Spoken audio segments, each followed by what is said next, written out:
Hi friends, இன்னைக்கு நாம யூஸ்ஃபுல்லான டிப்ஸ் நிறைய பார்க்கலாம். நம்ம கிச்சன் வேலைகளை ரொம்ப எளிமையா முடிக்கிறதுக்கு நிறைய டிப்ஸ் பார்க்கலாம். அது மட்டும் இல்லாம கூடவே சேர்த்து நம்ம அன்றாட வாழ்க்கைக்கு தேவைப்படுற யூஸ்ஃபுல்லா இருக்கக்கூடிய நிறைய கிச்சன் டிப்ஸும் பார்க்கலாம். வாங்க நம்ம வீடியோக்குள்ள போலாம். இப்போ நாம இந்த மாதிரி ஒரு பேப்பர் ஒன்று எடுத்துக்கலாங்க. இந்த பேப்பரில் அரை டீஸ்பூனுக்கு பேக்கிங் சோடா போட்டுக்கலாம். அதாவது சமையல் சோடா, நம்ம சமையலுக்கு யூஸ் பண்ணுற சோடா அரை டீஸ்பூன் போட்டுக்கலாம். நம்ம கூடவே சேர்த்துக்க போகிற பொருள் என்னென்னா பெர்ஃப்யூம். எந்த பெர்ஃப்யூம் வேணாலும் எடுத்துக்கலாங்க. இதை இந்த மாதிரி ஓப்பன் பண்ணிவிட்டு ஒரு 2 டைம் இந்த மாதிரி நல்லா ஸ்ப்ரே பண்ணி விட்டுக்கோங்க. அந்த பேக்கிங் சோடாவில் இந்த மாதிரி நம்ம ஸ்ப்ரே பண்ணி விடும்போது அதுவே எல்லாம் தானாகவே அப்சர்வ் பண்ணி வச்சுக்கும். இது வந்து நல்ல வாசனை கொடுக்கும். இப்போ நம்ம ஸ்ப்ரே பண்ணி முடிச்சதுக்கப்புறமா இந்த மாதிரி நல்லா க்ளோஸ் பண்ணி விட்டுக்கோங்க. பேப்பர் இந்த மாதிரி நல்லா மடித்து எடுத்துக்கோங்க.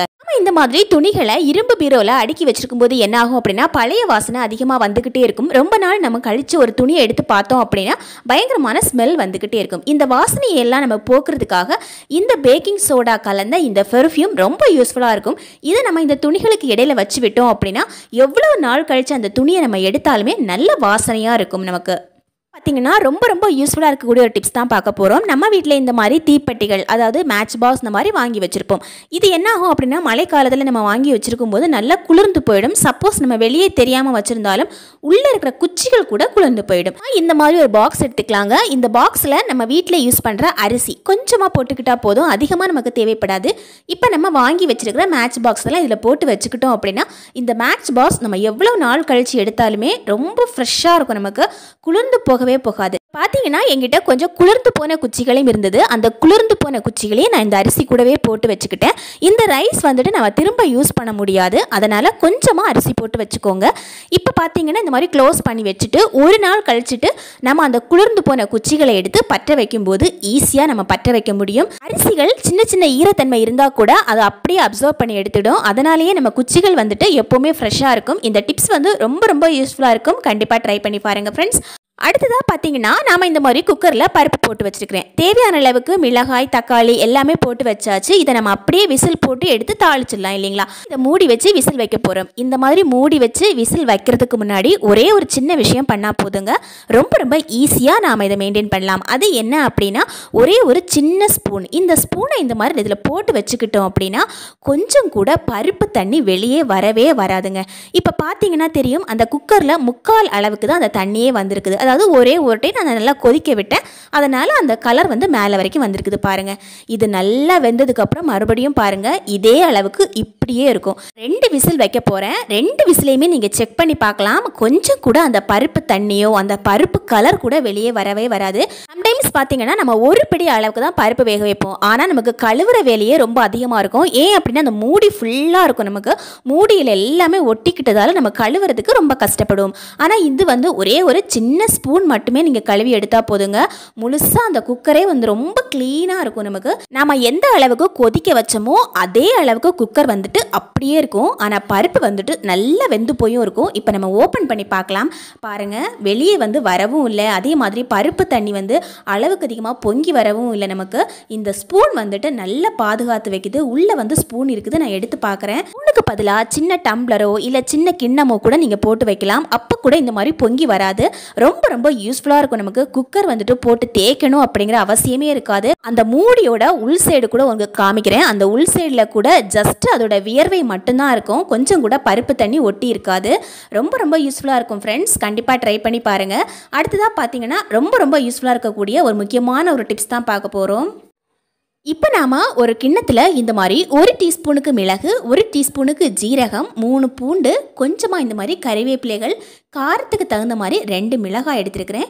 இதை வந்து இந்த மிக்ஸி ஜாரில் போட்டு நல்லா கொரன்னு அரைச்சி எடுத்துக்கலாங்க. மிளகாயோட காம்பை இந்த மாதிரி கிள்ளி விட்டுட்டு நல்லா இந்த மாதிரி கொரன்னு அரைச்சி எடுத்துக்கோங்க. இதில் நம்ம கொஞ்சம் போட்டிருக்கதால இது மைய அரையாது, தண்ணியை நம்ம விடக்கூடாது, அதனால கொரன்னு இந்த மாதிரி அரைச்சி எடுத்துக்கோங்க. நம்ம ஒரு பவுல் எடுத்துக்கலாம். அந்த பவுலில் 1 கப் அளவுக்கு அரிசி மாவு போட்டுக்கலாங்க, 3/4 கப் அளவுக்கு கடலை மாவு போட்டுக்கலாங்க. இப்போ நம்ம கொரன்னு அரைச்சி வச்சுருந்தோம் இல்லைங்களா, அதை வந்து இதில் இந்த மாதிரி கொட்டிக்கலாம். மிளகு, மிளகாய் ரெண்டுமே சேர்த்துருக்குறோம், அதனால் காரம் வந்து பார்த்து போட்டுக்கோங்க. சப்போஸ் எங்களுக்கு மிளகாய் போட பிடிக்கல அப்படின்னா மிளகாய் தூள் கூட நீங்கள் சேர்த்துக்கலாம். இப்போ நம்ம தேவையான அளவுக்கு உப்பு சேர்த்துக்கலாங்க. அதே மாதிரி 2 பிஞ்ச் அளவுக்கு பெருங்காயத்தூள் சேர்த்துக்கோங்க. இப்போ நம்ம தேவையான அளவுக்கு தண்ணி ஊற்றி நல்லா பிசைஞ்சு எடுத்துக்கலாம். தண்ணி ஊற்றும் போது நம்ம பார்த்து ஊற்றணும், அதனால் கொஞ்சமாக தண்ணி ஊற்றி நல்லா பிசைஞ்சு எடுத்துக்கோங்க. சப்பாத்திக்கு நம்ம எப்படி மாவு பிசைவோமோ அதே மாதிரி நல்லா சாஃப்டாக பிசைஞ்சு எடுத்துக்கோங்க. அதை விடையும் ஒரு டீஸ்பூன் அளவுக்கு தண்ணி கொஞ்சம் எக்ஸ்ட்ரா விட்டு நல்லா இலக்கமாக பிசைஞ்சு எடுத்தால் தான் நல்ல டேஸ்ட்டாக இருக்கும் நமக்கு. இப்போ நம்ம இந்த மாதிரி நல்லா பிசைஞ்சு எடுத்துட்டோம். பிசைஞ்சு எடுத்துகிட்டு நம்ம கையில் நல்லா ப்ரெஸ் பண்ணி பார்க்கும்போது நல்ல சாஃப்டாக இருக்கணும். மாவு ரொம்ப டைட்டாக இருந்தது அப்படின்னா நல்ல திக்காக இருக்கும். நமக்கு கொஞ்சம் சாஃப்டாக இருந்தால் தான் நம்ம சாப்பிடும்போதும் நல்ல டேஸ்டியாக இருக்கும். இப்போ பார்த்தீங்கன்னா இந்த மாதிரி ஒரு கொட்டாங்குச்சி எடுத்துக்கோங்க. இந்த கொட்டாங்குச்சியில் ஒரே ஒரு ஓட்டை இந்த மாதிரி போட்டுக்கோங்க. நம்ம பிசைஞ்சு வச்ச மாவை எடுத்து வச்சுக்கலாங்க. பார்க்குறதுக்கே ரொம்ப சாஃப்டாக இருக்குது மாவு. இப்போ நம்ம உள்ளே எடுத்து வச்சுக்கலாம். உள்ளே எடுத்து வச்சுட்டு ஒரு ஸ்பூன் ஏதாவது வச்சு இந்த மாதிரி வச்சுக்கோங்க.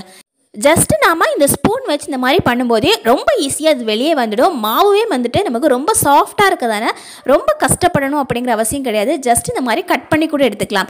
சப்போஸ் உங்களுக்கு கட் பண்ணுறதுக்கு பிடிக்கல அப்படின்னா நீங்கள் கை வச்சு கூட இந்த மாதிரி எடுத்துக்கலாம். இது பார்த்தீங்கன்னா ஜஸ்ட்டு நாம் இந்த ஸ்பூன் வச்சு தள்ளினாவே தானாகவே அதுவே கீழே விழுந்துடும். பாருங்கள், நம்ம கை வச்சு தள்ளணும் அப்படிங்கிற அவசியமும் கிடையாது. நம்ம கை வச்சு தான் அதை எடுக்கணும் அப்படிங்கிற அவசியமும் கிடையாது. இது செய்யும்போது எப்படி கம்ஃபர்டபுளாக இருக்கோ அதை பொறுத்து நீங்கள் எப்படி வேணால் செஞ்சு எடுத்துக்கலாம். ஜஸ்ட் இந்த ஓட்டை மட்டும் போட்டு இந்த மாதிரி தள்ளி விட்டாவே போதுங்க. ரொம்ப அழகாக இருக்கும் நமக்கு.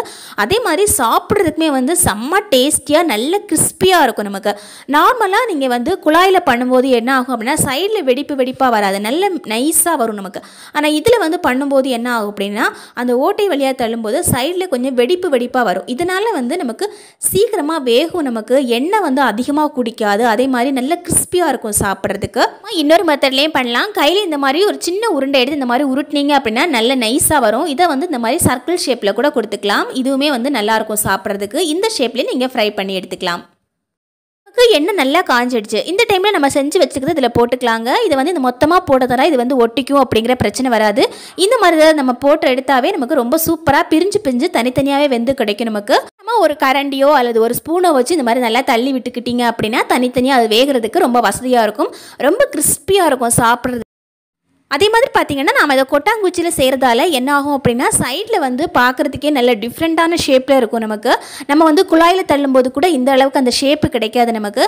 இதை உட்காந்துட்டே கூட செய்யலாங்க. நம்ம ஜஸ்ட் டிவி பார்த்துட்டு இருக்கும்போதே இதை இந்த கொட்டாங்குச்சியில் தள்ளி வச்சுட்டு ஜஸ்ட் இதை எண்ணெயில் ஃப்ரை பண்ணி எடுத்துக்கலாம். நார்மலாக குழாயில் பண்ணோம் அப்படின்னா நம்ம செஞ்சு எண்ணெயில் போட்டால் தான் அது வெந்து கிடைக்கும். ஆனால் இந்த மாதிரி செஞ்சோம் அப்படின்னா நம்ம உட்காந்துட்டே வேலை பார்க்கலாம். ரொம்ப டைமும் நம்ம சேவ் பண்ண முடியும். ஜஸ்ட்டு நம்ம டிவி பார்த்துட்டு இருக்கும்போதே இதை செஞ்சு எடுத்துக்கலாம். இப்போ பார்த்தீங்கன்னா நல்லா வெந்துடுச்சு. நல்லா ஃப்ரை ஆகும்போது பாருங்கள் நல்ல கலராக இருக்குது நமக்கு. அந்த தட்டில் வைக்கும்போதே நல்ல சவுண்டு வரும். அதே மாதிரி நம்ம உடைக்கும் போது நல்ல சவுண்டு வரும் நமக்கு. மழைக்காலத்தில் நாம் இந்த மாதிரி காரசாரமாக செஞ்சு வச்சுக்கிட்டோம் அப்படின்னா எப்போ வேணாலும் எடுத்து சாப்பிட்டுக்கலாம். எங்கேயாவது வெளியே போயிருக்கிறோம் இல்லை வெளியே வேலை பார்த்துட்ருக்குறோம், பேச்சுலராக இருக்கிறோன்னா கூட ரொம்ப ஈஸியாக நம்ம இதை செஞ்சு சாப்பிட்டுக்கலாங்க. வீட்டில் தான் இது செய்யணும் இல்லை குழாய் தான் வேணும் அப்படிங்கிற அவசியம் கிடையாது. ஜஸ்ட்டு கொட்டாங்குச்சி வச்சு ரொம்ப ஈஸியான ஒரு ஹெல்த்தியான ஸ்நாக்ஸ் நம்ம செஞ்சு சாப்பிட முடியும். இந்த டிப்ஸ் எல்லாமே உங்களுக்கு ரொம்ப பிடிச்சிருக்கும் அப்படின்னு நினைக்கிறேன். தேங்க்யூ ஃபார் வாட்சிங் ஃப்ரெண்ட்ஸ்.